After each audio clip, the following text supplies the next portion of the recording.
Hello viewers, welcome to our channel. నేను చరణ్ పరిమి. ఆంధ్రలో చంద్రబాబు మాట తప్పుతున్నారా? ఇప్పటిదాకా చంద్రబాబు ప్రభుత్వం అమరావతి విషయంలో కావచ్చు, అభివృద్ధి విషయంలో కావచ్చు, అనేక కార్యక్రమాలు సదస్సులు నిర్వహిస్తూ, అలాగే ఢిల్లీకి వెళ్ళి కొన్ని ప్రాజెక్టులు ఓకే చేసుకుంటూ, అట్లాగే స్పెషల్ ప్యాకేజీలని, అట్లాగే పోలవరం అని, అదని ఇదని ప్రతి దాని మీద శ్రద్ధ చూపిస్తూ కనిపించారు. అలాగే ఔటర్ రింగ్ రోడ్లు కావచ్చు అమరావతికి సంబంధించి, అలాగే నేషనల్ హైవేస్ కావచ్చు, అన్ని ప్రాజెక్టులు తెచ్చుకునే ప్రోగ్రాంలో ఉన్నారు. సో ప్రజల నుంచి కూడా హర్షం వ్యక్తమైంది. ఇంతవరకు బాగానే ఉంది. కానీ ఇప్పుడు చంద్రబాబు గతంలో ఎలాగైతే ఇచ్చిన మాట తప్పడం ఆయనకు అలవాటు, ఇప్పుడు కూడా అలాగే తప్పుతున్నట్టు కనిపిస్తుంది. ఆల్రెడీ ఈ తల్లికి వందనం అనే పథకంలో మాట తప్పినట్టుగా కొంతవరకు ప్రూవ్ అయినట్టే. సో మళ్ళీ చాడుతున్నారు, తర్జన భర్జనలు జరుగుతూ ఉన్నాయి తల్లికి వందనం అనే పథకం విషయంలో. అలాగే ఇప్పుడు మళ్ళీ జీపీఎస్, ప్రభుత్వ ఉద్యోగులకు సంబంధించిన జీపీఎస్ విషయంలో కూడా ఇట్లాగే ఆయన వేరేగా ఆలోచిస్తున్నట్టుగా ఈరోజు మనకు కన్ఫర్మ్ అయిపోయింది. ఆ జీపీఎస్నే కన్ఫర్మ్ చేసేశారు. ఏదైతే వద్దని చెప్పేసి ప్రభుత్వ ఉద్యోగులు పోరాడుతూ వచ్చారో, దేని మీద అయితే నిరసన తెలియజేస్తూ వచ్చారో, ఇప్పుడు దాన్నే మళ్ళీ చంద్రబాబు గవర్నమెంట్ కూడా ఓకే చేయడం జరిగింది. సో ప్రజలకి అలాగే గవర్నమెంట్ ఉద్యోగులకి పెద్ద టోపీ పెట్టినట్టయింది. వాళ్ళకు మాట ఇచ్చి మాట తప్పడం, వాళ్ళను మోసం చేయడం లాంటిదే. సో ఎలక్షన్ల ముందు వరకు మాత్రం ఆయన ఈ జీపీఎస్ కాకుండా దీని మీద అధ్యయనం చేసి కొత్తగా ఏదన్నా తీసుకొస్తాము ప్రణాళిక అని చెప్పడం జరిగింది. కానీ ఇప్పుడు ఎలక్షన్లు అయిపోయిన తర్వాత, పబ్బం గడిచిపోయిన తర్వాత ఇప్పుడు మాత్రం ప్లేట్ ఫిరాయించేశారు. సో అసలు ఏంటి జీపీఎస్ విషయంలో ఆయన ఎలాంటి నిర్ణయం తీసుకున్నారు ఏంటో అనేది ఒకసారి చూద్దాం. గతంలో జగన్ ప్రభుత్వంలో ఆయన సిపిఎస్ రద్దు అంటూ ఒక పెద్ద డ్రామా నడిచింది.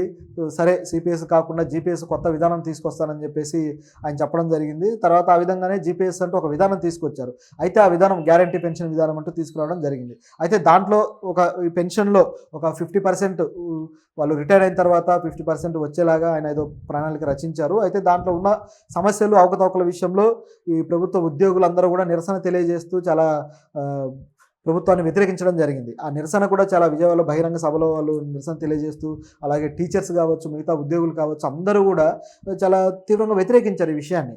సో గత ప్రభుత్వానికి ఇది చాలా పెద్ద నెగిటివ్ మార్కింగ్గా పడింది. ఆ ఉద్యోగులు తర్వాత నిజానికైతే గత ప్రభుత్వం వాళ్ళు ఓడిపోవడానికి కూడా ఈ ఓట్లు ఎంతో హెల్ప్ చేశాయని చెప్పక తప్పదు. ఎందుకంటే ఎప్పుడు కూడా ప్రభుత్వ ఉద్యోగులు బ్యాలెట్ బాక్స్లో కావచ్చు, లేదా డైరెక్ట్గా అయినా సరే ప్రభుత్వ ఉద్యోగుల ఓటింగ్ ఎప్పుడూ కూడా కేవలం ఈ బ్యాలెట్ ఓటింగ్ చూసుకుంటే 1,50,000 ఓట్ల దాకే ఉండేది. కానీ ఈసారి మాత్రం ఆ బ్యాలెట్ ఓటింగ్ అనేది, పోస్టల్ ఓటింగ్ అనేది దాదాపు 4.5 లక్షలకి వెళ్ళిందనమాట. సో ఈ 4.5 లక్షల మంది ఓటింగ్ చేశారు అంటే ఈ ప్రభుత్వాన్ని వ్యతిరేకించడానికి అనేది స్పష్టంగా ఆ రోజుల్లో వచ్చిన వార్తలు, అది తర్వాత ఇప్పుడు ఏవైతే ఇప్పుడు వచ్చిన సీట్లను బట్టి ఆ ప్రభుత్వం, వైసీపీ ప్రభుత్వం ఓడిపోవటాన్ని బట్టి అది ప్రూవ్ అయిపోయింది.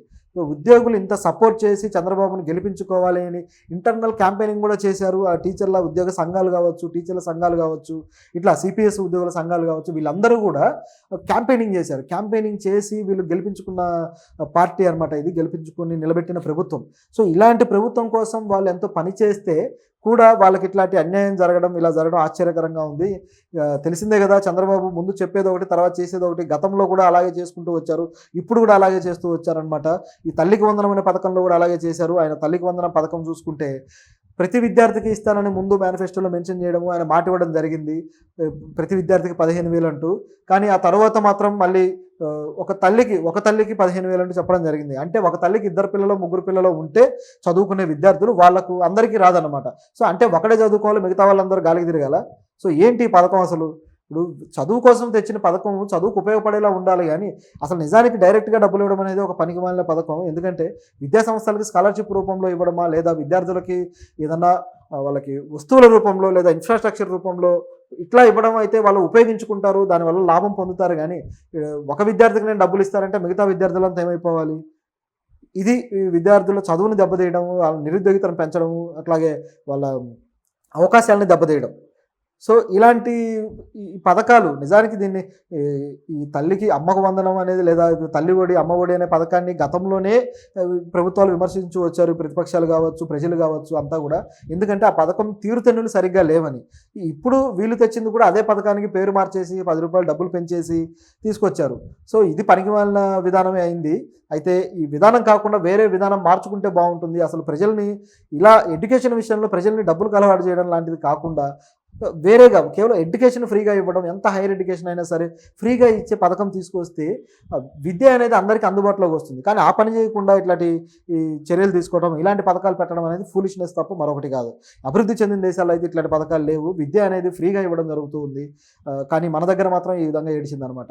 ఇదొకలాగా ఉంటే ఇప్పుడు జీపీఎస్ సంబంధించి కూడా అట్లాగే కనిపిస్తుంది. వాళ్ళకి ఇచ్చిన మాటను తప్పి ఇలా చేయడం అనేది సరైంది కాదు. ఇప్పుడు ఉద్యోగ సంఘాలు మళ్ళీ ఒక నిరసన తెలియజేయడానికి రెడీ అవుతున్న పరిస్థితి. అయితే దీని మీద ఇప్పుడు ఈ వచ్చిన వార్తని కవర్ చేయడం కోసం మళ్ళీ వాళ్ళ పత్రికలు పనిచేయడం మొదలుపెట్టాయి. ముఖ్యంగా చూసుకుంటే కొన్ని పత్రికల్లో చంద్రబాబు తప్పేమీ లేదన్నట్టుగా రాయడం స్టార్ట్ చేశాయి. ఈనాడులో అయితే వచ్చిన వార్త అయితే పోతూ పోతూ ఒక అధికారి సంతకం పెట్టిపోయాడని రాశారు.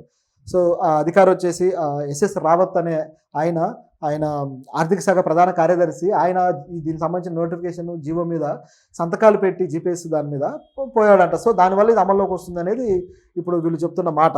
అయితే ఈయన సంతకాలు పెట్టాడు, బాగానే ఉంది. అది కూడా ఎప్పుడు పెట్టాడు? వీళ్ళ ప్రభుత్వం ఏర్పడ్డాక జూన్ 12 అప్పటికి ప్రభుత్వం ఏర్పడింది కరెక్ట్గా అదే డేట్కి. సో ఇలాంటి టైంలో ప్రభుత్వం ఏర్పడ్డాక మళ్ళీ ఈయన సంతకం పెట్టేది ఏంటి? పెట్టి మళ్ళీ సీక్రెట్గా ఉంచాడట. కొత్త ప్రభుత్వం వస్తే దీన్ని తీసేస్తుందనే అవగాహన ఆయనకి లేదా? లేకపోతే వాళ్ళ ఉద్దేశం వేరేగా ఉందని ఎస్ఎస్ రావత్కి తెలీదా? ఈయన ఏమన్నా వైసీపీ కార్యకర్త ఏంటి? అసలు ఆయన పెట్టడం వల్ల అది ఏ విధంగా అమల్లోకి వస్తుందని ఆయన భావించాడు? అంటే చంద్రబాబు గారి సంతకానికన్నా ఎస్ఎస్ రావత్ సంతకానికి అంత వాల్యూ ఉందా? సో ఈ పత్రికలో రాయడం ఎలా ఉంది అంటే ఎస్ఎస్ రావత్ సంతకానికే సీఎం సంతకం కన్నా వాల్యూ ఉంది, ఆయన ఏది చెప్తే అదే నడుస్తుంది అన్నట్టుగా కనిపిస్తుంది ఆ వార్త. నిజానికి ఆయన తలుచుకుంటే చంద్రబాబు గారు ఆ సంతకాన్ని ఆ జీవోని పక్కన పెట్టి కొత్త జీవో తేవడం పెద్ద మ్యాటర్ కాదు. వాళ్ళే చెప్పారు కదా, ఇప్పుడు వైసీపీ ప్రభుత్వంలో అది చట్టం చేసిన తర్వాత అసెంబ్లీలో చట్టం చేసిన తర్వాత ప్రజలు వ్యతిరేకించారు. తర్వాత ఈయన వచ్చి నేను దాన్ని మారుస్తానన్నాడు. ఆల్రెడీ చట్టమైన దాన్ని మారుస్తాను అన్నాడంటే చట్టం చేయగలిగే కెపాసిటీ ఆయనకు ఉంటేనే కదా ఆయన అలగలిగేది. మరి ఇప్పుడు ఎందుకు అలా కాకుండా వేరే ఆయన సంతకం పెట్టాడు ఈయన అమలు చేశాడని చెప్తున్నారు? అంటే ఆయన సంతకం చేస్తే ఈయన అమలు చేసేస్తాడా? మరి అలాగే మరి గత ప్రభుత్వంలో ఉన్న సంతకాలు, గత ప్రభుత్వంలో ఉన్న పథకాలను ఎందుకు అమలు చేయట్లేదు? ఎందుకు కొన్ని పథకాలు తీసేస్తామంటున్నారు? ఎందుకు వాలంటీర్లను తీసేస్తామంటున్నారు? ఈ చర్చ పెడితే ఈ చర్చ ఆగేది కాదు, ఎంత దూరమైనా చర్చించవచ్చు అనమాట. ఇది కేవలం ప్రజల దృష్టిలో ఆయన మీద నెగిటివ్ మార్కింగ్ రాకుండా తప్పించడం కోసం రాసిన వార్తలా కనిపిస్తుంది. నిజానికి ఎస్ఎస్ రావత్ సంతకం పెట్టాడో లేదో తెలీదు. ఆయన పెట్టిన తర్వాత సీక్రెట్గా పెట్టారంటున్నారు, సీక్రెట్గా ఉంచారంటున్నారు. మరి సీక్రెట్గా ఉంచి కరెక్ట్గా ఈరోజు వీళ్ళు తీసుకొచ్చే విషయం అయితే సమీక్ష ఎందుకు వేయలేదు? వీళ్ళు సమీక్షిస్తామన్నారు కదా, దీని మీద కొత్త కమిటీ వేసి కొత్త నిర్ణయం తీసుకుంటామన్నారు కదా. ఆ నిర్ణయం తీసుకునే కమిటీ కదా ఈ సంతకాన్ని గురించి ఆలోచించాల్సింది, నిర్ణయం తీసుకోవాల్సింది. అసలు కనీసం మీరు చిత్తశుద్ధితో ఉంటే ఆ కమిటీ వేసి ఆ కమిటీ నిర్ణయం తీసుకునేదాకా ఆగి నెలలో లేకపోతే 2 నెలల్లో ఆగి అప్పుడు కదా దీని గురించి డెసిషన్ చెప్పాల్సింది. ఎందుకు ఇంత తొందరపడి చెప్పారు? అంటే ఎస్ఎస్ రావత్ పెట్టగానే అయిపోయిందా? కేవలం ఇది ప్రజల్ని తప్పుదారి పట్టించడానికి చేసిన వార్తలా కనిపిస్తుంది. సో ఈ విషయంలో మళ్ళీ ఉద్యోగులు నిరసన తెలియజేయక తప్పని పరిస్థితి అనమాట. తెలియజేస్తారని కూడా అనిపిస్తుంది. ఎందుకంటే వాళ్ళే గెలిపించుకున్న పార్టీ వాళ్ళని మోసం చేస్తే వాళ్ళకి ఎలాంటి ఉక్రోషం ఉంటుందో చెప్పక్కర్లేదు.